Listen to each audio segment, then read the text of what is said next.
We appreciate these two agencies coming in such short notice. We are trying to get ahead of this and so that when the House makes the actions, the Senate will be ready to proceed as soon as as soon as a notification comes to the Senate, and so that we can expeditiously pass this amended budget. And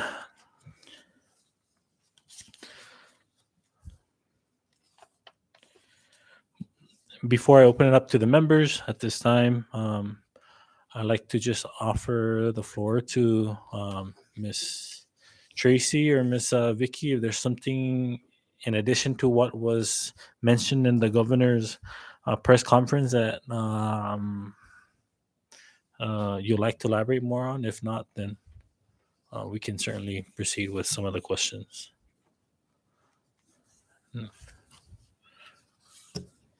We don't have any other additional information to provide other than, like what are the next steps with the budget process if these does not go through. So the next steps really would be, the implementation or issue the notification to all the employees about the 72-hour work reduction. That would require the administration 30-day notice to all of the employees. The letter has been reviewed by OPM and as well as the Office of the Attorney General. So now we're waiting for the governor to issue that letter. However, I think it would be best if that letter goes out now rather than wait for the budget to be addressed. Because if we have to wait, then we're buying ourselves another 30 days and without any action at all. It would be costing the Commonwealth government about $115,000 per day. With those still on board, funded and supported by ARPA, the 20%. So that would be the next steps, was to issue that letter. Okay, thank you for that. And that was something I was going to ask. The projection is made was it would count beginning April 1st, correct? Because of the 30-day notice, we anticipated April 1st, but it's right now it's March 8th, so it'll be April April 8th. 8th. And so would that have to be further adjusted because of the 8 additional days after April 1st? Because this budget was projected upon the assumption that this will take into effect April 1st, correct? We assume that this budget was going to be addressed on or before April 1st or in time for that April 1st to kick in. Okay, but nothing stops currently the governor from issuing out that memo, correct? No. So what happens if once the governor issues that letter, that would give OPM the authority to issue all those templates out to the department heads, and the department heads would process the letters to all of the employees. It would have to be returned back to OPM, signed by OPM director, and then it goes up to the AG, signed by the AG before we can issue those letters. So hopefully, if we can make everything happen by Monday, then at least, what is that The clock date? starts from March 13th? 13th? Yes. Okay, so essentially the legislature would also have 30 days from March 13th. Granted that if nothing's going to change, I mean, if you really can't do anything with personnel until the 30 days has lapsed, then our actions would even,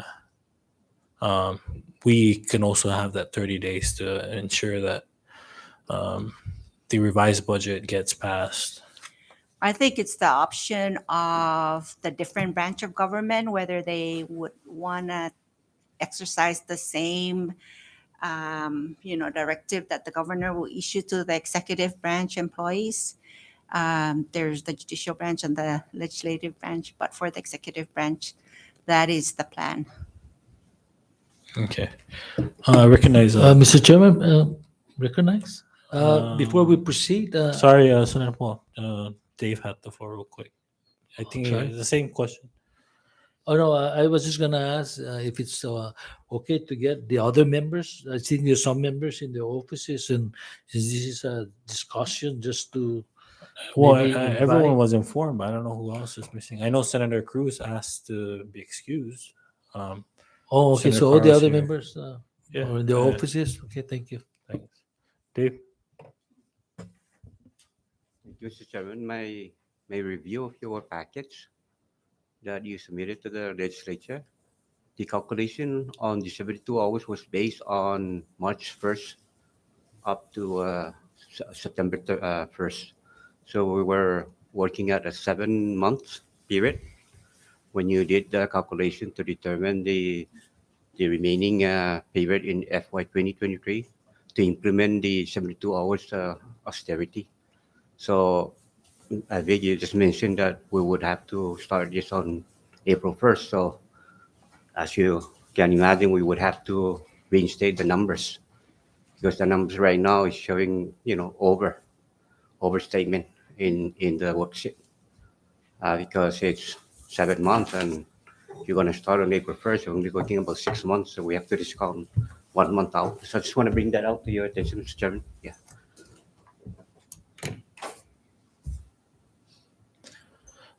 Thank you, Dave. Just to get a clarification on the Medicaid, actually. About sometime last month, when I was talking to the Medicaid office, they mentioned that there was 7.2 that was transferred over. Is that not the case? According to my staff's review, the 7.2 was allocated as a budget to be available to the agency. However, the budget assurance to the legislature was that the CDL funds would be used to pay those expenses that would be booked to that account. And we are making the position that the funds are exhausted. So even though there's a budget available, really there is no funds to pay those expenses once they're booked. So that's the reason, part of the reason why we are proposing a revised budget. So I think there's a little confusion there, but it's really the reality of making those payments. And just one more before I open the floor to the members. I noticed that there's a proposal to add over 50 additional FTEs. I understand the need for in some agencies, but what is the reasoning behind these additional FTEs into other offices that are not as essential as something like rev and tax for collection purposes? Are you talking about the department? Which specific agency? I see 4 at Overall, OPM, I see 4 at AG, I see 6 at the Secretary of Finance's office. So like all these different additional FTEs versus understanding that rev and tax could use, the additional tax collectors or whatever you would call these positions. So, for example, the office or Office of Personnel Management, there are 4 employees there that were trained to handle the human capital, with Munis, human capital management with Munis, and they were trained to do that. So those FTEs were ARPA funded, and OPM needed to carry them, in the current budget. And so that's why those FTEs were made available. And then for other agencies, for example, the revenue and tax, because her office needs the auditors and those employees that were funded with ARPA.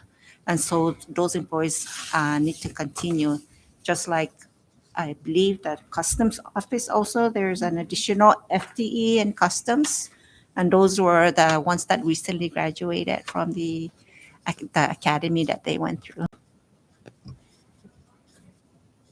Is there any department or agency in particular that you want to bring Well, I up? mean, that's all of it. I mean, like even AG, these are normal stuff that we would do in in a new budget request. But when we're amending the budget to cut hours, but then adding additional FTEs, I just wanted to get an understanding of some of the reasons behind adding additional FTEs to the rest of these agencies.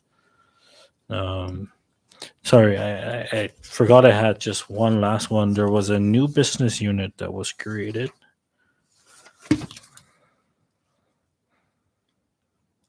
Government operational costs, but this was listed under personnel. Because none of the agencies were allocated funding in the current budget for operations, we needed to put some money into operations. And how do we don't want to split 859,000 against all of the agencies, so it would be best and more efficient for the government to put it in one account and have either the Secretary of Finance control that expenditure, and it's basically for essential expenditures like fuel, communications. So why would it be listed as a personnel? Funds added to personnel or as opposed to operations. It's not intended for personnel, it's intended for operations. And I believe because of the movement of funding, there's the restriction between all others to personnel. It's easier to just place it under personnel and then transfer it down to different all others account. But it is not intended for personnel use.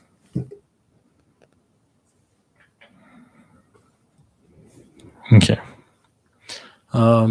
Members, recognize Madam President. Thank you, Chair. Just to kind of like provide a clarification on the, I'll use the FTEs for OPM. The four employees were formerly funded under ARPA, correct? Okay, and so my next question to that would be, were these employees on what particular status were they? Is it accepted service contract, limited term appointment, or were they part of the FTE count of OPM as regular employees and their funding account switched over to ARPA? And they got caught in the, the usual narrative right now of there's no more ARPA money, and now putting them into a under the modified budget of FY23 under local funds. So I just kind of like wanted some clarity on that, considering that there's almost 500 individuals that were affected and were given a 30 days notice or 60 days notice that they're no longer going to have a job. And just to kind of like have a better understanding of where these particular employees started off first initially under OPM and how they got into ARPA, and then now reversing them out into a locally funded a status account. Okay, just for clarity, please. Thank you. Thank you, Ms. President.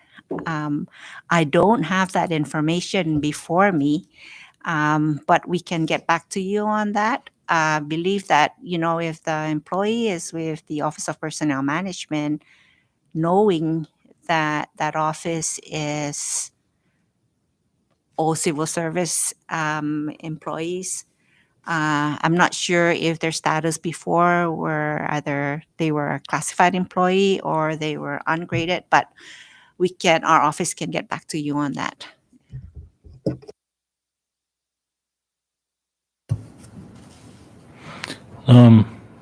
Sorry. Well, we're still in personnel.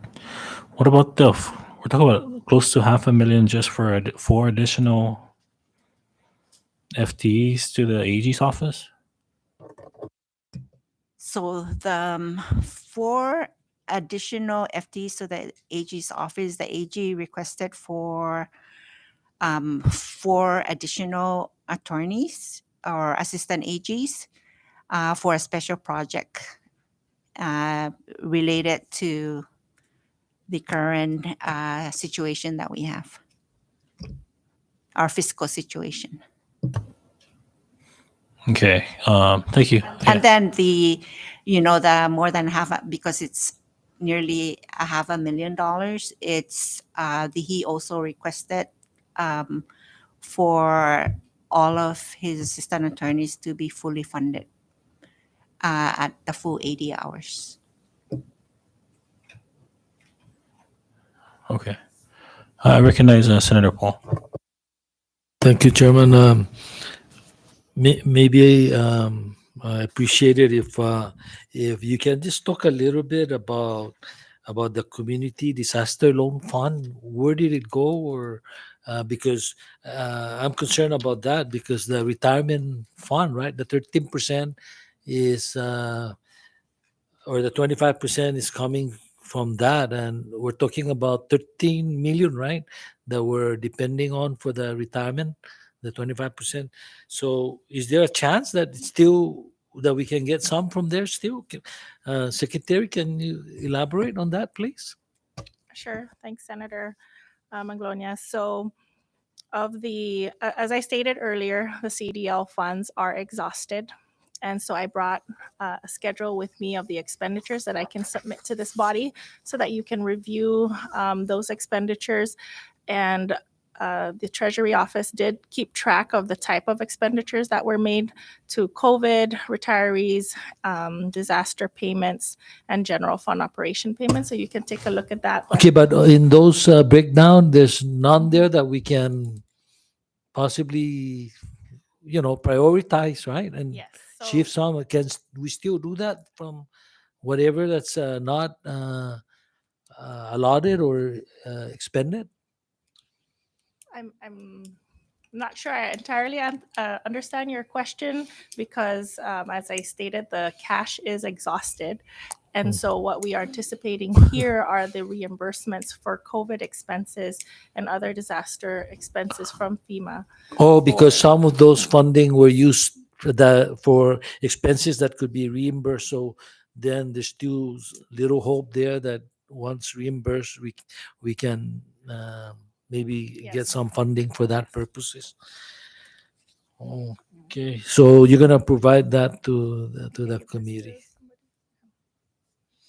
And what's the total community disaster loan fund available? You mean that was available? Yeah, that was available. 93.7 From million. 93.7. Yes. Okay, and Madam Secretary, can you elaborate on the? I know that I'm sorry because we're not members of the fiscal task force, right? But so I appreciate again an explanation on the ARPA funding status.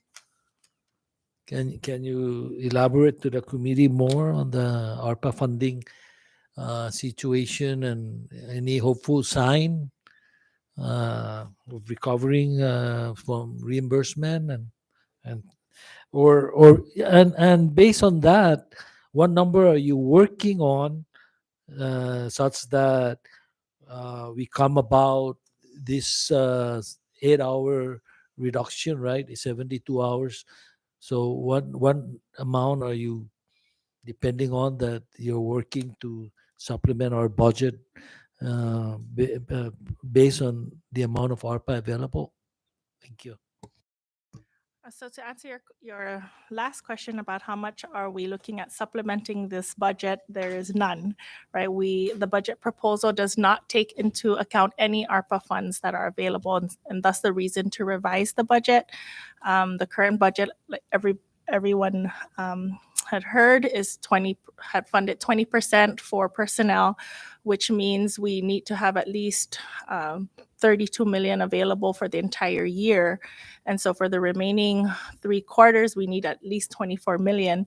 And so in the fiscal response team, we had determined so far in the information that we had gathered that there is not, that it's overspent and overcommitted. And now we're doing the work of identifying what can be recovered for the expenses that were made through to COVID and disaster-related expenses.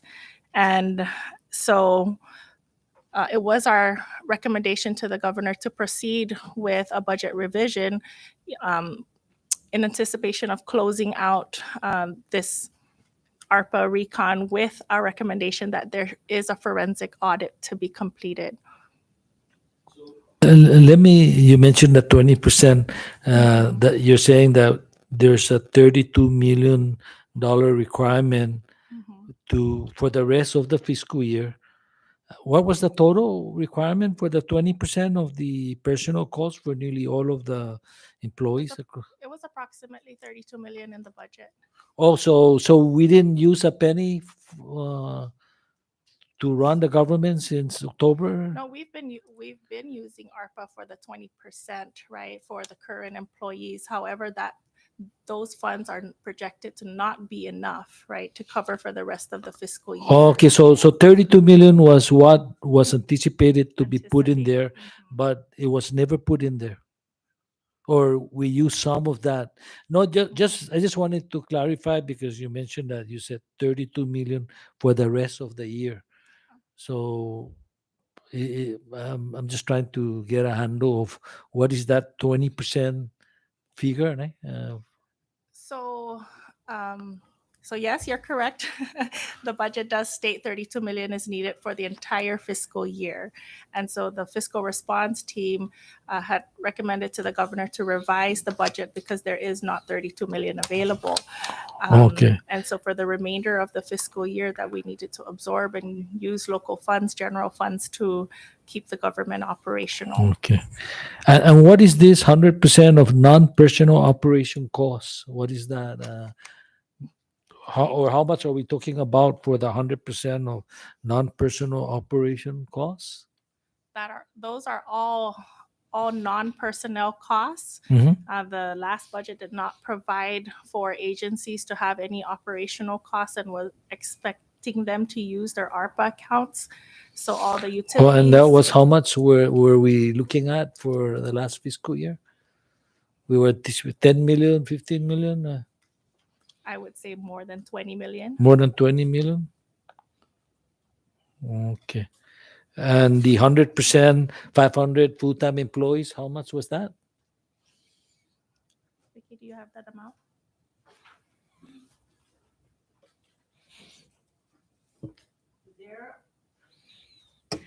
There are 2,113 FTEs that were listed under the ARPA allocation that are to be funded, both 100% and the 20%. So basically, I think if I'm not mistaken, the allocation under the general fund was 3,552 employees, excluding the autonomous agencies. And of that, if you subtract out the autonomous agencies, what's left there is the 3,552. And if you take that 3,552 and you subtract 2,113, that would be the number that's, well, actually the 2,113 employees are both either 100% or 20% funded. The number is just going back to this, just 2 accounts that were established under the governor's special projects. They're looking at the numbers yesterday. There were 651 NOPs for those 2 business units, and under the account 1699J, there were 99 employees, at the end of September 30, 2022. So that's 750, 100% of employees. that were funded using ARPA or that relied on ARPA funding, even though the 1699J was a local account. The funds that were used to pay out for the salaries of those employees, and those employees were like each paid $27,000. So Dollars. around almost 700 is what you're saying. Just looking at it yesterday, it was like 750 is what I added up. 750.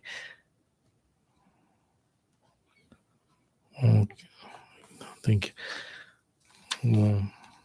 So all these 750 to stop the bleeding, so to speak, have been terminated, or some of this will be funded under our revised budget. There, majority of all of the letters have gone out to all of the employees which were executed by the respective department heads or agency directors. I think some of them who are supported by other sources of funding, like a federal program, are either they did a change of account and moved them into change that of to save account. them. Oh, I'm just thinking, so like in a department or, for example, mayor's office or wherever, when if they can somehow absorb them through their budget by our cuts, also they probably can remain, but under another account, charged to fund the salary. They have a flexibility in that regard, or they're just automatically terminated. Well, if the employee is ARPA funded and ARPA does not exist, it is the requirement for the department head to issue that letter, terminating that employee because ARPA does not exist. Now, if the director or the head of that agency determines that there is funding available that can carry, an Oh. employee, then that would be, they would have to discuss that with the governor. Okay, so I now guess. the only question I guess I'm trying to get also to, if that FTE, of course, is not in the budget, right? Or is that in the budget, the FTE? They say they carry some of this, and then if we don't amend the budget and add the FTE, then in the next fiscal year, their FTEs will not be there? Or is that addressed in the budget amendment that you're giving us? If the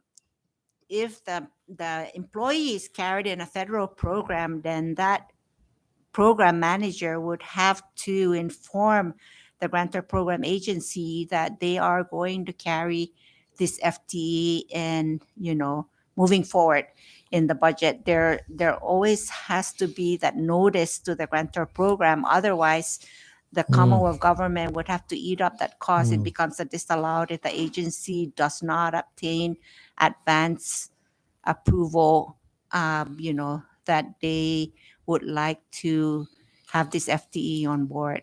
Or it may be in their budget already that existed. However, maybe that FTE was not filled at the time. But for So FTEs, just so I understand, these 750 that were covered by ARPA are the FTEs in the budget when we pass it? in the FY 2022 budget, there were 300 FTEs that were made available, but it exceeded the number of FTEs. Oh, okay. So like 7 minus 3, 400 were hired without FTEs. Correct. Okay. Mr. Chair, just a couple more. I want to give the other members an opportunity. On the annual minimum payment for the retirement fund, are we looking okay? As far as, we don't want the district court to bring us in and say that we're not catching up. But are we okay with, based on the cash flow, in meeting the payment? Yes, we are current with our payments, and we're projected to stay on track with our payments Okay, you're making a monthly payment? weekly. Oh, weekly payment. Mhm. Okay. Okay. Um, and why 72 hours?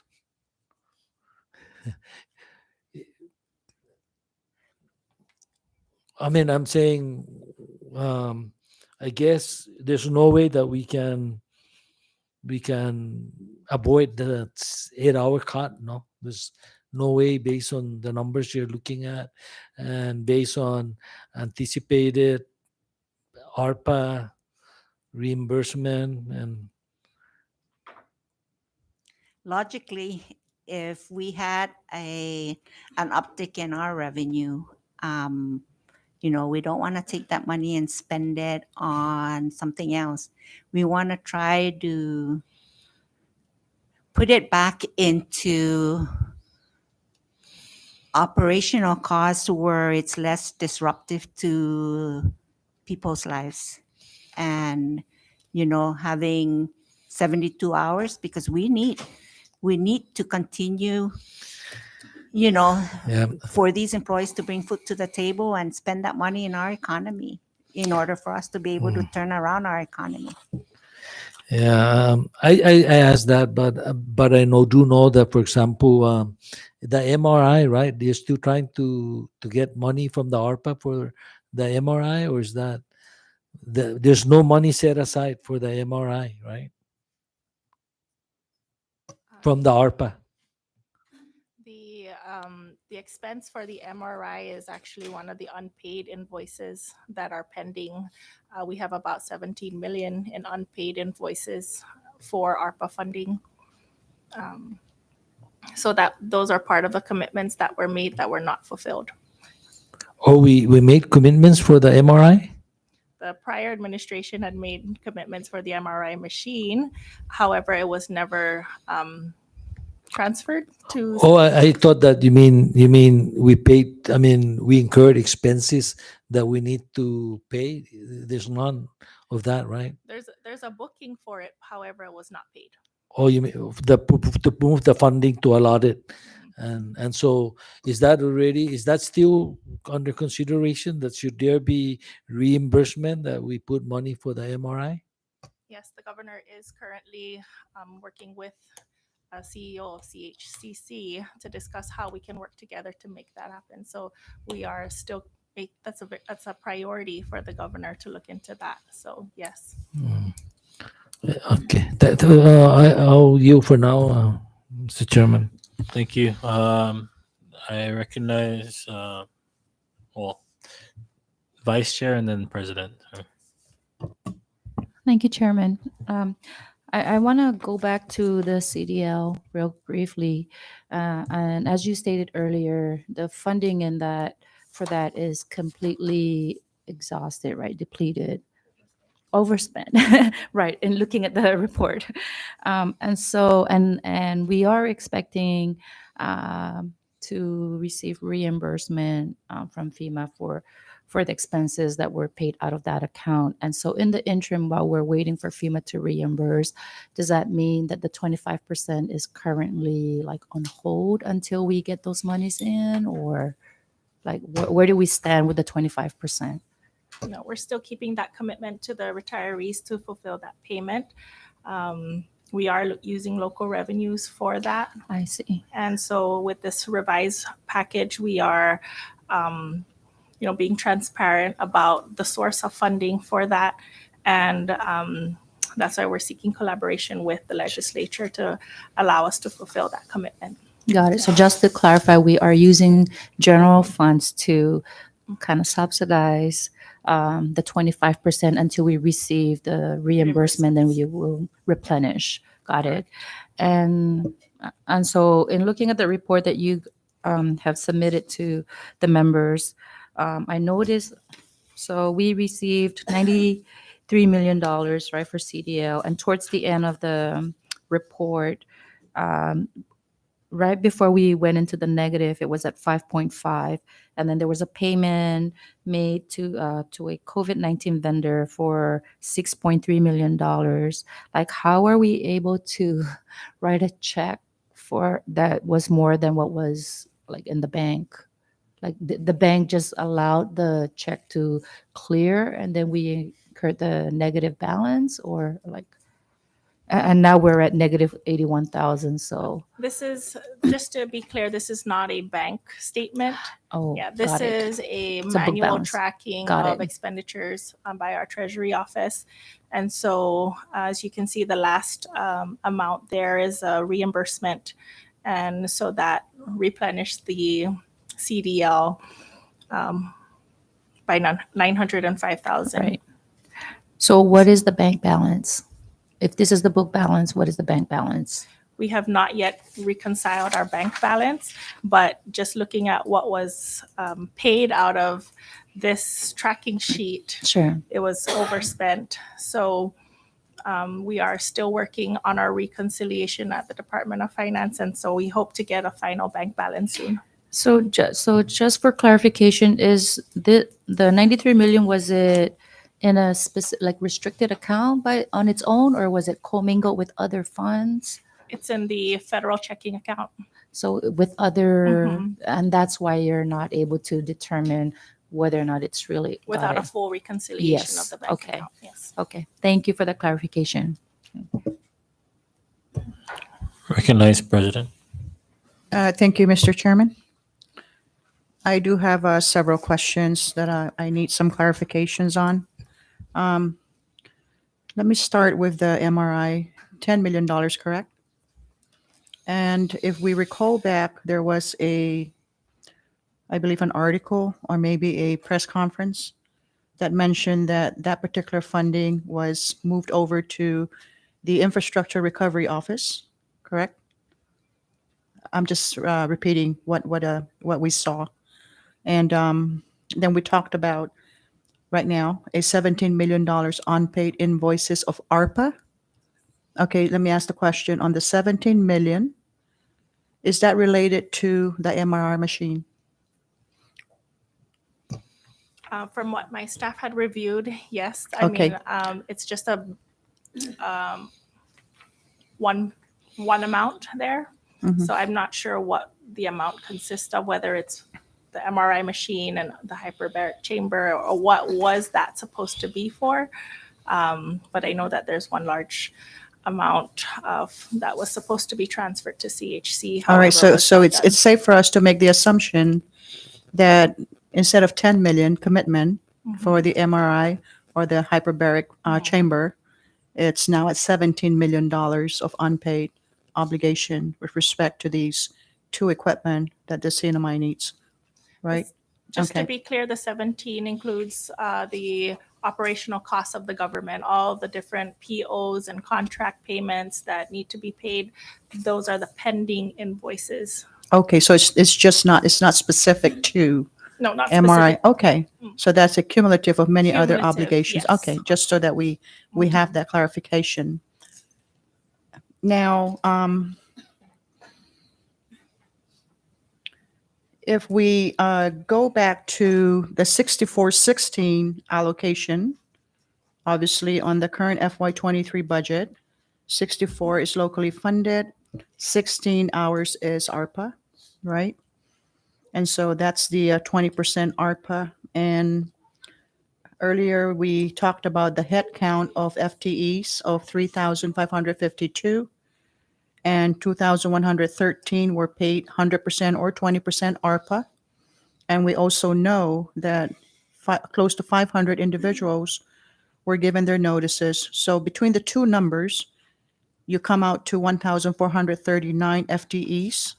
If you take down 500, assuming that that is the ceiling of those notices of 3060 for the employees, you come out to 1,613. And that will give you a 3,052 count, correct? So it matches your number, Vicky. Okay, just so that we have that straight out.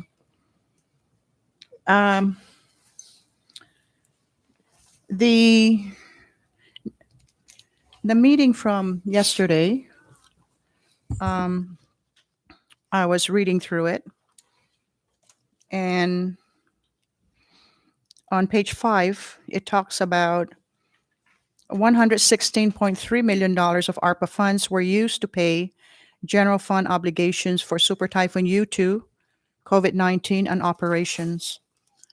Of this amount, the fiscal response team identified payments totaling approximately $78.6 million that were not part of the Commonwealth's ARPA spending plan approved by the U.S. Treasury and may be required to be reimbursed with local revenues if amendments to the spending plan are not made. The administration is preparing to submit to the U.S. Treasury a request for amendments to the Commonwealth's ARPA spending plan. My reading of that, it seems to me that if this is approved by the modification of the spending plan, and that would take you back to the original $116.3 million, that means that the ARPA money is able to absorb the additional $7.6 million of expenses. Correct? What that would mean is 78.6 million would be transferred expenses from the general fund to the ARPA fund. It means that cash was used to pay expenses that were not booked to ARPA and were booked to the general fund. And so in terms of grant management, this could potentially be a question cost that the CNMI would have to pay back if the revised or amended spending plan is not approved. And so we're highlighting that here. And so I'm going to lead into that question because the way it's written, if the amendment to the spending plan is not made, right? And I would think it's safe to say that there has been perhaps conversation with U.S. Treasury that these particular expenses of $78.6 million is forthcoming for approval of modification to the spending plan, just so that these expenses will be absorbed by the ARPA funding. And if I may ask, what particular section of ARPA are these expenses booked under? A, B, C, or D? This would be C, C? operational expenses. All right, operational expenses, based on my recollection, I do not have it in front of me. On that particular sheet that was given to us, Section A allocation is coming in at negative 40-some million dollars.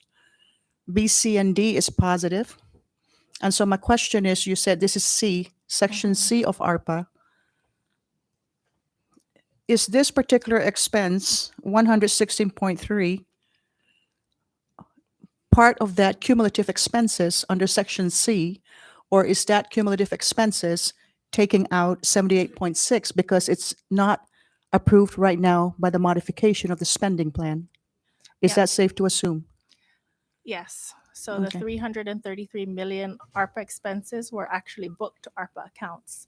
The 78.6 was not booked to ARPA. So this is outside of that 333 million. Okay, I'm just throwing that out because obviously we don't we don't have the details of the expenses, but it's just merely numbers on a spreadsheet, and anybody can make the assumption. And that's the reason why I asked the question today, that it's safe to assume that these $78.6 million is not part of that cumulative expenses under Section C of ARPA. Yeah. Right? Mhm. And that particular worksheet that was handed to us, is that as of December 31st, 2022, if I recall correctly? Mhm. I don't have it in front of me, but I think I took a snapshot of it in my head. And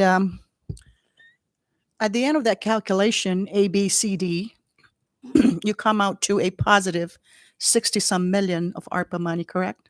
Correct. Okay. Now, A is for what? The Section A expenses are assistance to households, small businesses, grant assistance projects. Is that the stimulus? Correct. And B? B is premium pay for I thought I remember COVID-related that. C, government operations. D is for infrastructure improvement to water, And D? sewer, yeah, and broadband. D is what? Infrastructure. Infrastructure. And C improvement. is operations, you said, Mhm. of government. And D is infrastructure. Where would travel fall under? A. Section A? Mhm. Okay. What's it called? Improvements to tourism or recovery of tourism. And so Section A of household, small businesses, whatever other allocations or expenditures that are qualified under that particular definition of ARPA is right now in negative 40-some million. Yes. And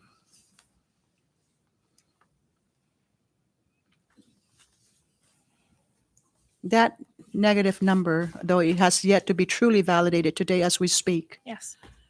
what would happen if those amounts of monies that were expended, obviously, charged against ARPA exceeding the value of what is allocated for that particular section of the entire pot of more than $400 million? What's going to happen to that expense?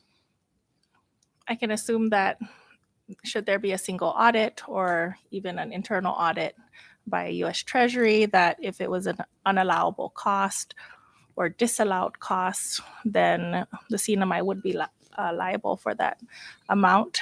And there are provisions for recoupment of those funds. Okay. Now let me ask further on. Let's say that although those particular expenses of more than $40 million are supposed to be categorized under Section A of the ARPA monies, is there anything in ARPA, the act itself, that have some kind of consideration for the state government that should a situation like this come out to that, whatever audit may come out to, and it becomes a questionable cost, and because B, C, and D remains positive, that could there be some room for absorption of expenses in particular category that is negative into the other categories that are positive, just so that the state government does not absorb this becoming a deficit? Is there somewhere in there I guess a safe harbor somewhere in the act itself that have we even explored looking at in its entirety of the ARPA Act, just so that we prepare ourselves as a government that should that audit come out not in our favor, where is that room for us to protect ourselves and the public, the livelihood of our people, that we need to start exploring where within the ARPA sections of division of allocations that we could fall into for these amount of monies that potentially could be covered up, and we lose out on, for example, on the positive side of infrastructure, for example, right? And that we're willing to give that up just because Section A is negative. You see what I'm saying? Mhm. Have we gone And- that far in the thought process? In terms of the safe harbor, I don't have an answer for you right now, and I can look into that. As far as the administration's next step, like we mentioned, is to request for a revised spending plan, which would allow us to adjust those bottom line figures because those were already spent. So if we have already overspent by 48 million in Section A, our request would be to revise our total allocation amounts for each section so that we could be covered and not be considered in deficit just for Section A. And that would mean we would request to reduce the amounts that we had originally allocated to Section D, Section B. And so that is our next step, and we are hoping and anticipating that it would get approved. And how far is the state with respect to the modification of the spending plan? Is that work in progress right now as we speak? And what is the expected timeline of submission of a modified spending plan to the U.S. Treasury? We, because we have been doing the work on a weekly basis with our fiscal response team, we are wanting to close out at least the findings so far so that when we submit a request, hopefully by the end of the month, that we have captured at least majority of the expenses, and so that we can submit a revised spending plan that is as accurate as possible. We don't want to come back again and ask for a third revision because we did not find other unidentified expenses. And so I believe we are shooting by the end of the month. Okay. May I proceed? Earlier, it was mentioned, you mentioned that there's not enough for the fiscal year up to, for payroll, I guess, on the ARPA 20%. How far out was that calculated to? The reason why I asked the question is because it seems that there is a timeline for submission of a modified budget, and it's March, April 1st, whatever it is. We wait for it to come through. Can you tell this body how was your calculation and up to what period? To I simply just took make the this 32 statement. million that was appropriated for the entire year. Okay. And because Q1 had already lapsed, we Mhm. need at least 24 million for Q2 to Q4. That was just a simple calculation dividing by the 4 quarters. And so just looking at that from Q2 to Q4, and you need 24 million, and you look at the bank account and you know there's not enough there to support personnel and the operations as it stands in the current budget. We don't need any further details to recommend to the governor to immediately revise the budget because we already can tell it's unsustainable. As for the other personnel projections, I believe Ms. Vicky had already answered that question, that it was as of March 1st, projecting forward. Okay, so I don't mean to be provocative about my questions, but I do remember what is being said. And earlier during the beginning of all this conversation, it was stated that there was enough money in the cash account to support payroll all the way to the end of the fiscal year. Are we saying today that that has changed? Yes. Okay. All right. To be clear, we would not have enough Okay. in the ARPA fund to support payroll to the end of the fiscal year and to support operations. Okay. And that is the assumption of the current budget. So that is a restatement to date. Yes. Thank you. I yield for now, Mr. Chairman. Thank you, Press. Recognize Ms. Vicky. Madam President, I stand to be corrected. So I'm just looking over the budget on the number of FTEs. So total, including the autonomous agencies, is 3552. So we need to subtract the 1197 for the autonomous agencies.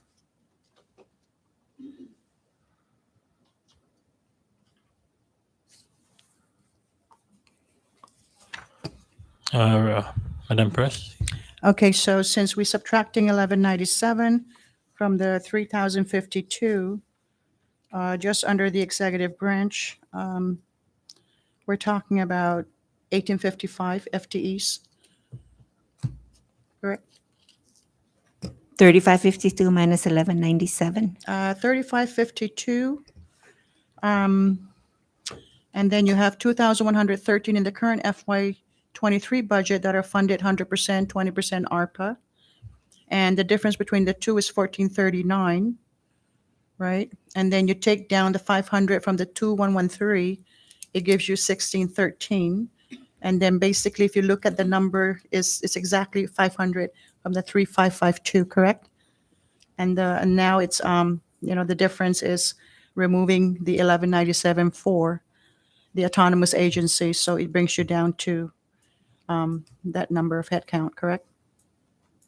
Yes, whatever it is, we need to subtract the 1197. Yes. Okay. And so my the 8 hours from obviously 6420, 80/20 allocation. The additional 8 hours, that's nice, if I may say. But it's still 8 hours short of 80. And my question to you is, how far has the administration, the executive branch, reviewed in totality every department's federal grants to see if any personnel expenses, activities could qualify under their federal grant, under their authority? How far have we looked at that to support, to bring the employees up to 80 hours, meaning 8 hours will be paid by the federal grant? Is that something that is being considered as we speak today before we even talk about a modification of a budget when we slice 8 hours off of people's paycheck? If you look at that today on the effective date, there's only 2,080 hours for the entire year of work year, right? And if you look at the number of somebody earning, for example, maybe $8.35 per hour, that's almost $1,000 lost income for the remaining quarters of the year, which is still substantial for a family that is earning merely pennies over the minimum wage of the Commonwealth. That hurts so much. It's a struggle. And I understand we're talking about a modified budget, a little here and there, but have we gone extended further out our effort in looking at those federal grants within each particular executive branch department? And can we qualify an additional 8 hours of expense for payroll to save the lives of our people, to complete 80 hours per pay period, and it doesn't take away from local revenue? Can we work on that? That would mean about approximately 9,031,000 is what we would need for the other 8 hours. I had an opportunity to speak to all of the department heads during this budget revision process, and we encourage the department head to seek other sources of funding that's available within, their authority, so that they can at least carry on, for whatever they can that allows them, with their program. So that was encouraged during all of our meetings. And so far, I have one department that has come back to me and said that she has taken care of all of her employees. Well, looking at the number of employees that she only has 22 FTEs overall total, the Department of Labor, and she was able to accommodate all of her employees at the full 80 hours. I saw that, and obviously, the reverse effect of that would be less services. We know that, right? You spend more on federal grant, you carry 100% for personnel, you deliver less services to the intended recipients of the program. So that's something also that the state government needs to tinker with. It puts us on a position where we need to work hard in reversing the economic condition of the Commonwealth so that we don't diminish the services intended by federal grants to benefit those particular clients that are intended to receive those services. That's not what the federal government wants. Now, speaking of federal grants, I want to ask this question. How much money is the CNMI government receiving in totality of federal grants? Remove infrastructure. How much in totality? I don't believe we have that information right now, but I believe we can try and run that report.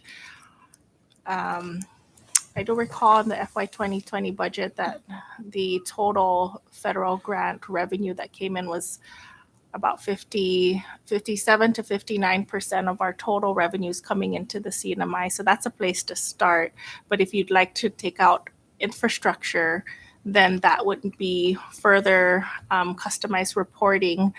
I don't want to say that this is an easy report to pull out, because right now we are challenged with producing reports, but it's definitely something we can look into and how we could gather that data.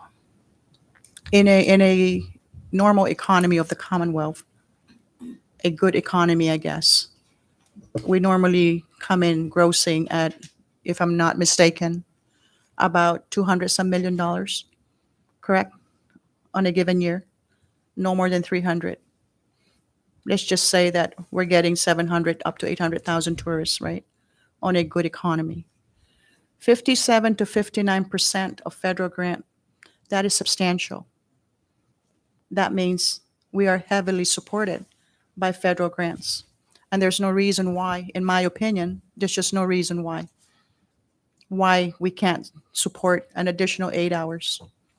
So please, I'm going to ask you to talk to those department heads and work hard in finding the solution to try to, absorb the additional 8 hours under their federal grants, just so that our people will not have to suffer an additional 8 hours loss of their income. Because when you cut that, it's either the power or to buy clothes for the kids, to buy their snacks, to pay for gasoline for their car, and all the daily necessities of life for a family. And you know what I'm talking about. That 8 hours can make a huge difference. Por favor, contusi, department heads, and let's do something. And let's work hard at this. Thank you.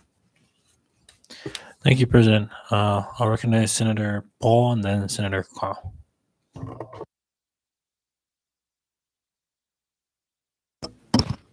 Thank you, Senator. Thank you, Chair. I just want to ask briefly, it's reflecting on DPL, 40 additional FTEs, but there's no adjustment to the revised budgets for that department. So is that a mistake, or is there? Originally, our discussion with the Department of Public Lands was for them to absorb, the division of Parks and Recreation, since the majority of the work that they do is, outside public lands or doing public lands property. And so when we had an opportunity to sit with both DPL and public lands, they indicated that from the last time we did it, they were dinged by the audit because there was no agreement, there was no memorandum of agreement that was executed. And so they were willing to absorb Parks and Recreation, provided that the MOA is executed. So the instructions to Parks and Recreation was to seek the assistance of the Attorney General's office for that MOA, and they were, it was through the AG's office that made that MOA possible for them. And instead of, our original discussion was for 20%, but the administration indicated that we should go after 50% because we need to take into account, the cost of supplies and fuel for the guys that are out there doing the work. So the MOU was signed at 50%, and the FTEs that were provided was because they were going to absorb the FTEs from DLNR. However, when the MOU was executed, it came out to be that Parks and Recs will continue to process or pay the Parks and Recs at 100% out of Parks and Recs, and then bill DPL on a biweekly basis. So that is the plan, was to continue to carry them under the Parks and Recreation, and then just bill them and DPL will pay. But yes, 123 should have been 83 and not 40, unless, I'm not sure how DPL would take that, but because they're not going to carry them, they're just going to pay us or pay the general fund for the expenses of Parks and Recreation. I don't think that FTE is necessary.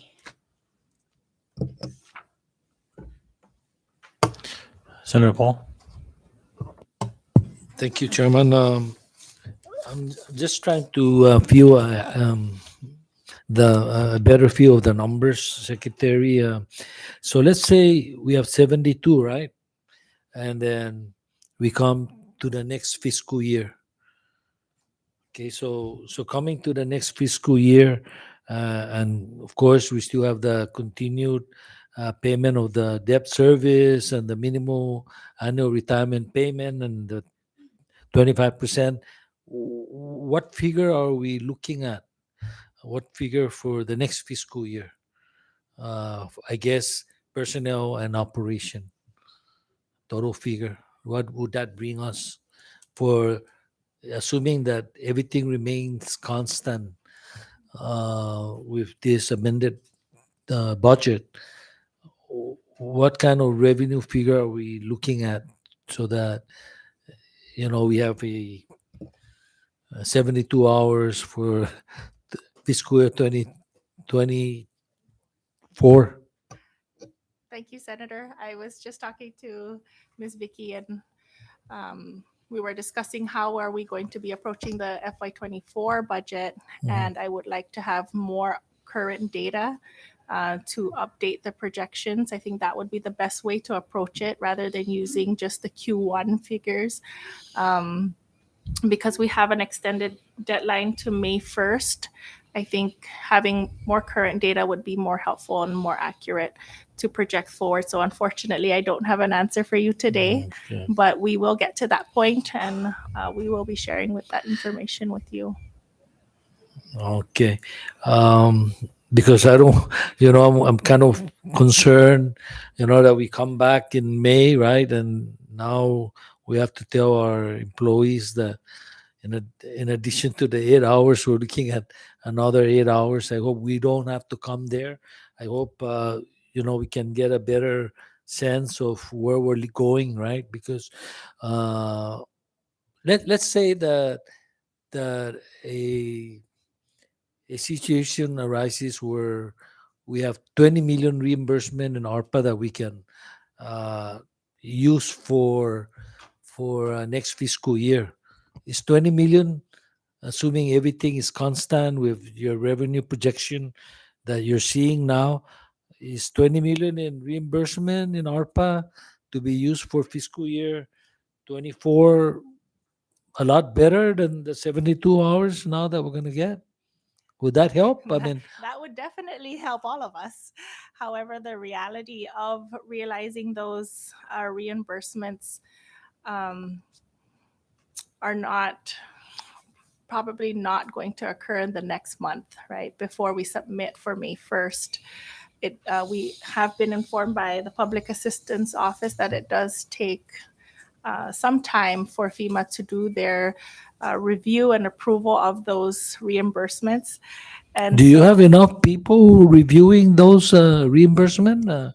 Is that something that you're getting additional FTEs in? And so maybe we can put more people into going over those reimbursement, whatever requirements. And right now, the bulk of the work is with the Public Assistance Office and Homeland Security to prepare those packages that are required to be sent to FEMA for those reimbursements. And so Public Assistance Office, I believe, has their administrative funds for that. And we have encouraged them to seek additional assistance, even from the private sector. yeah, because I'm hearing numbers like almost 150 million, or I don't know how much do we have in reimbursement from that we need to. And I think some of this reimbursement, right, it's to reimburse the general fund, right? Not only for expenses for typhoon damages, right? Those are local funds that are actually not ARPA, right? I understand.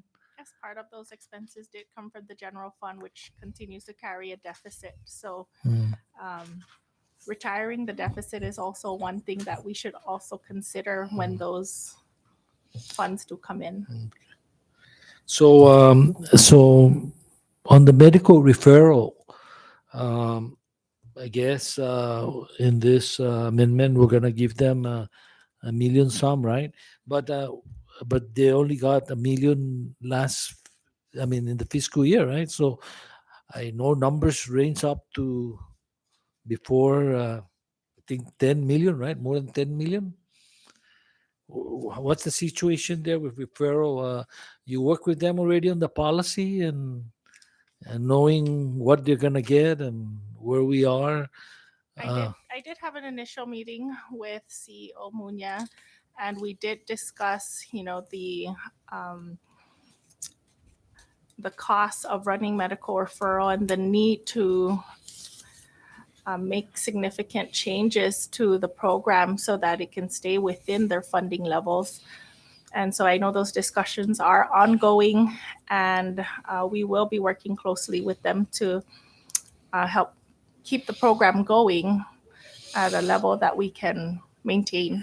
Because I understand there are a lot of patients that were approved, and then when this change came about, they're waiting, and there's a lot of pressure that whether some that were approved are now being told. I believe the chairman got a letter from one of the patients and that was approved, and then told that no, there's now a change in policy, and now he's being told to pay for almost everything. So I'm just worried that we're gonna get a lot of those calls, and so I think it's important that the policy is out there and people it's are clear about it, and of course that it main thing is that it be fair, and also so we're saying now that it's only about 2 million sum for referral for the fiscal year, right? Based on the numbers here, unless you reprogram some in. And so speaking of reprogramming, the 50% reprogramming that we have here, right? That so it's gonna be 25 and then now will be 50, right? So you're asking for an additional 25%, Yes. right? Okay. So and that should take care of Medicaid, because what are we doing with Medicaid? Putting a certain amount and then you can replenish into the account, right?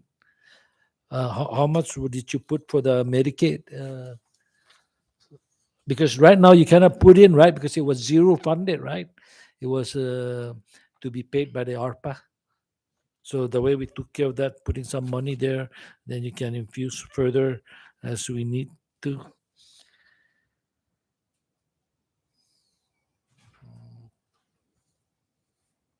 Thank you, Mr. Chairman. Thank you, Senator Paul. Any other recognized president?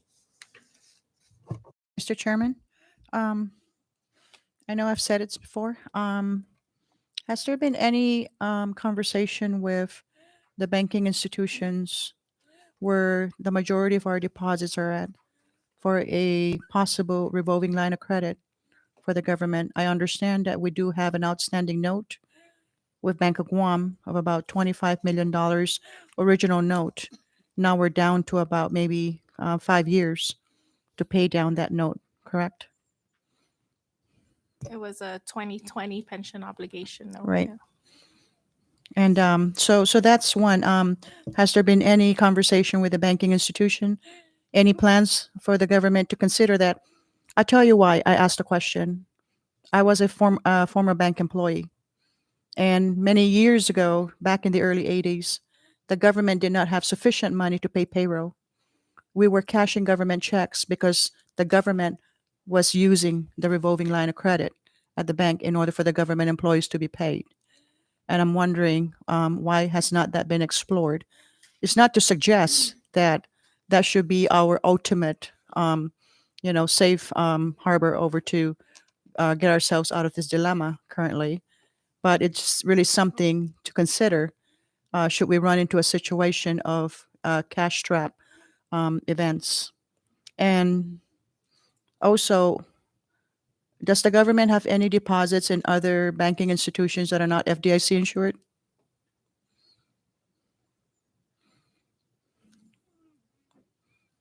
You're not aware? That are not FDIC insured, I'm not aware. Okay. All right. You're going to check, right? You're going to check all your deposits where they're sitting at? Just to be sure? The acting secretary of finance has authority. My office doesn't. I know, right? Right. You're going to help her out.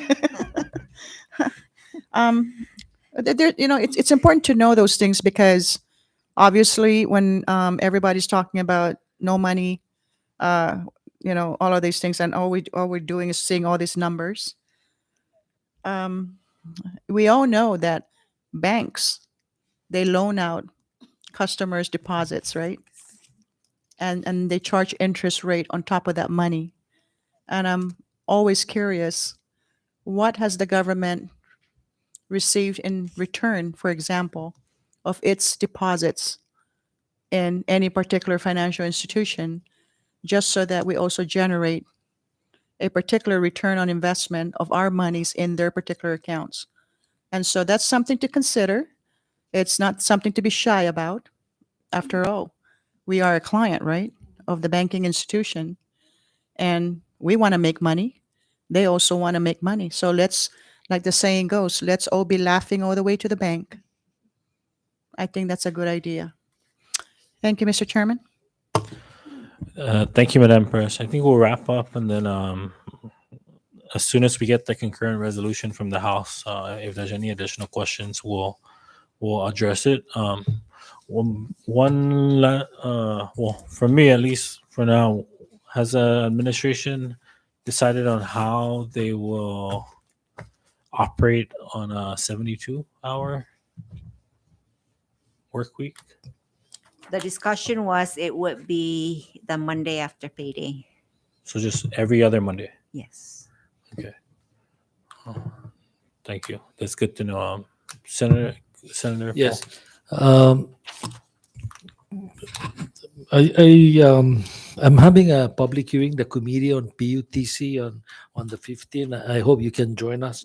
But ahead of that, I just wanted to ask, how much actually in ARPA funds did we give to CPA? Did we give any ARPA funds to Commonwealth Ports Authority to assist them in, during the pandemic? Do you have the figures? I don't recall seeing any expenditures to CPA, but I can verify that. Can you with please, CPA. just how much ARPA funds we've given them? Maybe even from trying to look here in the CDL listing to assist the inner island travel, other than including the amount given to Marana Southern or to whatever CPA or airlines, right? Can you give us that hopefully before the hearing? Or an MVA, can you give us a more specific breakdown as to for the trip programs? How much you gave them for the Korea, Japan, other destination for that? I appreciate if you can provide us that so we can discuss also during the hearing. So thank you, Mr. Chairman. Thank you, Senator Paul. Vice Chair Magofnia. Thank you, Chairman. Just real quick again, for clarification. So the proposal to give the governor 50% reprogramming authority, that's on top of the 25% that he has now. So would give him 75%. So Senator Poe, it's not It's a total of 50. a total of 50. So he's basically just asking an additional 25. Yes. Got it. Thank you. Okay, thank you. One last one. Sorry. Earlier you mentioned that for next fiscal year you're anticipating a 64-hour. Sorry. So when I send out the budget call, in the absence of a projection for FY 2024, we would normally just use the current baseline for the current budget. However, the instructions to all the department and agency heads is to submit their proposal at whatever it would take for their operations. I mean, how much it would cost for them to operate their program. Okay. And then Office of Management and Budget will meet with them, and we will let them know what the adjustments would be. That is part of the budget process. Hopefully, the Secretary of Finance, before the budget submission, would have a clearer picture of what the projections would be following Q2. Okay. Well, the reason I asked this is because of the balloon payment that's due next year. Has there been any discussion with the Bank of Guam in terms of how we can? Not yet. Okay, but that will be factored in, yeah. The Yes. 19 million that will be due next year. Okay. All right. Well, members, if there's none, we will end for now, and then we appreciate Secretary of Finance and SA for OMB and Ms. Jasmine Camacho for coming in Mr. today. Chairman, before you end, can we just ask, is there an understanding with the House as to when they're going to pass the concurrent resolution? So maybe because we need to discuss it with the president also about setting up maybe president a session as soon as the House passes that, because I know that we need to act quickly on the amendment. So is there any, maybe we should get together. Maybe Chair? not with them, but I did speak with the floor or chair for Ways and Means, and they do anticipate looking at doing the amended concurrent by Monday next week. And so by the time it gets here, we can schedule the special. Okay. Yeah, no, right. Immediately. Thank you. Thank you. Thank you, Madam President. Thank you again, Ms. Vicky and Ms. Tracy.